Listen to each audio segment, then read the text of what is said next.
ನಮೋ ವಾರಾಹಿ.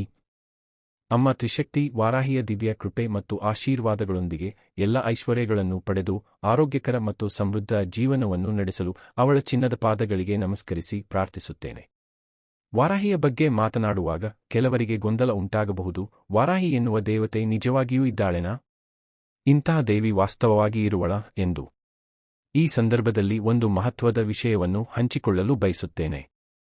ಮೊದಲಿಗೆ ನಾವು ಪುರಾಣಗಳು ಮತ್ತು ಇತಿಹಾಸಗಳಿಂದ ಒಂದು ವಿಷಯವನ್ನು ಸ್ಪಷ್ಟವಾಗಿ ತಿಳಿದುಕೊಳ್ಳಬೇಕು. ನಮ್ಮ ಪೂರ್ವಜರು ಹೇಳಿ ಹೋಗಿರುವುದು ಮೂರ್ಖತನವಲ್ಲ, ಅವರ ಮಾತುಗಳಲ್ಲಿ ಆಳವಾದ ಸತ್ಯ ಅಡಗಿದೆ. ಅವಳೇ ಆದಿಶಕ್ತಿ. ಅವಳೇ ಮೊದಲ ಶಕ್ತಿ. ಅವಳೇ ಈ ಬ್ರಹ್ಮಾಂಡದ ಮೊದಲ ವ್ಯಕ್ತೀಕರಣ.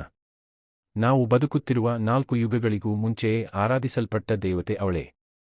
ಭೂಮಿಯ ಮೇಲೆ ಋಷಿಗಳು ಮತ್ತು ಅಸುರರು ವಾಸಿಸುತ್ತಿದ್ದ ಕಾಲಕ್ಕೂ ಮುಂಚೆ ರಕ್ಷಕ ದೇವಿಯಾಗಿ ಆರಾಧಿಸಲ್ಪಟ್ಟವಳು ಅಮ್ಮ ವಾರಾಹಿ. ಅವಳು ರೌದ್ರ ಸ್ವರೂಪಿಣಿ, ರಾಜಸಿಕ ಗುಣವನ್ನು ಹೊಂದಿರುವಳು. ಆದರೆ ಅವಳ ಅಂತರಂಗ ಸ್ವಭಾವ ಕರುಣಾಮಯಿ. ಇಂದಿನ ಕಾಲದಲ್ಲಿ ಕೆಲವರು ಸಾಮಾಜಿಕ ಜಾಲತಾಣಗಳು ಮತ್ತು ಯೂಟ್ಯೂಬ್ ವಾಹಿನಿಗಳಲ್ಲಿ ಸರಿಯಾದ ತಿಳುವಳಿಕೆ ಇಲ್ಲದೆ ಮಾತನಾಡುತ್ತಾರೆ.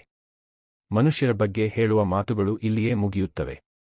ಆದರೆ ದೈವದ ನಾಮವನ್ನು ಉಚ್ಚರಿಸಿ ಹೇಳುವ ಮಾತುಗಳು ಬ್ರಹ್ಮಾಂಡದಲ್ಲಿ ಶಾಶ್ವತವಾಗಿರುತ್ತವೆ. ಅಮ್ಮ ವಾರಾಹಿ ಆದಿಶಕ್ತಿ, ಈ ಬ್ರಹ್ಮಾಂಡದ ಎಲ್ಲಾ ಸಂಪತ್ತು ಮತ್ತು ಸಂಪನ್ಮೂಲಗಳ ಅಧಿಪತಿ.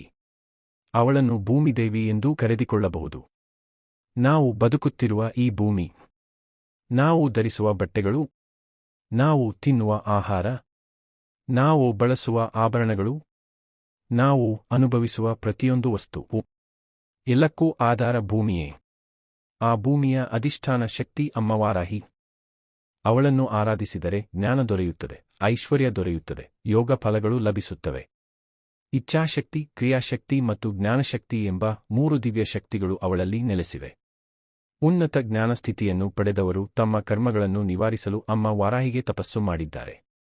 ಅಮ್ಮ ವಾರಾಹಿಯನ್ನು ಆರಾಧಿಸಿದರೆ ರೋಗಗಳು ಸಮೀಪಿಸುವುದಿಲ್ಲ, ದುಷ್ಟ ಶಕ್ತಿಗಳು ಹತ್ತಿರ ಬರುವುದಿಲ್ಲ, ನಮ್ಮೊಳಗಿನ ದುರ್ಗುಣಗಳು ನಿವಾರಣೆಯಾಗುತ್ತವೆ. ಮನುಷ್ಯನು ನಿಜವಾದ ಮನುಷ್ಯನಾಗಿ ಬದುಕುತ್ತಾನೆ, ಮೃಗಸ್ವಭಾವದಿಂದಲ್ಲ. ಅಮ್ಮ ಅತ್ಯಂತ ಶಾಂತ ಸ್ವರೂಪಿಣಿ. ಅವಳನ್ನು ಯಾವ ಸಮಯದಲ್ಲಾದರೂ ಆರಾಧಿಸಬಹುದು.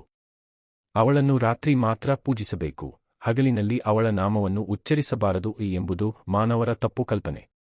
ಹಗಲು ಮತ್ತು ರಾತ್ರಿ ನಮ್ಮ ದೃಷ್ಟಿಗೆ ಮಾತ್ರ. ಇಲ್ಲಿ ರಾತ್ರಿ ಇದ್ದಾಗ ಭೂಮಿಯ ಇನ್ನೊಂದು ಭಾಗದಲ್ಲಿ ಹಗಲು ಇರುತ್ತದೆ. ದೇವರು ಭಾರತದಲ್ಲೇ ಸೀಮಿತನಲ್ಲ, ಅವನು ಎಲ್ಲೆಡೆ ವ್ಯಾಪಿಸಿರುವನು. ಆದ್ದರಿಂದ ಮೂಢನಂಬಿಕೆಯಿಂದಲ್ಲ, ವಿವೇಕದಿಂದ, ಅಂತರಂಗದ ಪ್ರೀತಿಯಿಂದ ಮತ್ತು ಭಕ್ತಿಯಿಂದ ತಾಯಿಯಂತೆ ಅವಳನ್ನು ಅನುಭವಿಸಿ ಆರಾಧಿಸಬೇಕು. ಹೃದಯ ನಿಜವಾದ ಪ್ರೀತಿಯಿಂದ ಕರಗಿದಾಗ ಅವಳನ್ನು ಅನುಭವಿಸಬಹುದು. ಅವಳ ಮುಂದೆ ನಮ್ಮ ಮನಸ್ಸನ್ನು ತೆರೆದು ಎಲ್ಲವನ್ನೂ ಹೇಳಬಹುದು. ಕಲಿಯುಗದಲ್ಲಿ ದೇವರನ್ನು ಕಾಣಲಾಗುವುದಿಲ್ಲ ಎಂಬ ಮಾತು ತಪ್ಪಾಗಿದೆ. ಯಾವುದೇ ಯುಗದಲ್ಲಿಯೂ ದೇವರನ್ನು ಅನುಭವಿಸಬಹುದು. ನಾವು ಒಪ್ಪಿಕೊಂಡು ಅನುಭವಿಸುವ ಆ ಪರಮಶಕ್ತಿ ಅಮ್ಮ ವಾರಾಹಿಯೇ. ಆದಿಶಕ್ತಿಯಾದ ಅಮ್ಮ ವಾರಾಹಿಯನ್ನು ಭಜಿಸಿ ಎಲ್ಲ ಐಶ್ವರ್ಯಗಳನ್ನು ಪಡೆದು ಸುಖಸಮೃದ್ಧ ಜೀವನ ನಡೆಸಲು ಅವಳ ಕೃಪೆಯನ್ನು ಪ್ರಾರ್ಥಿಸುತ್ತೇನೆ.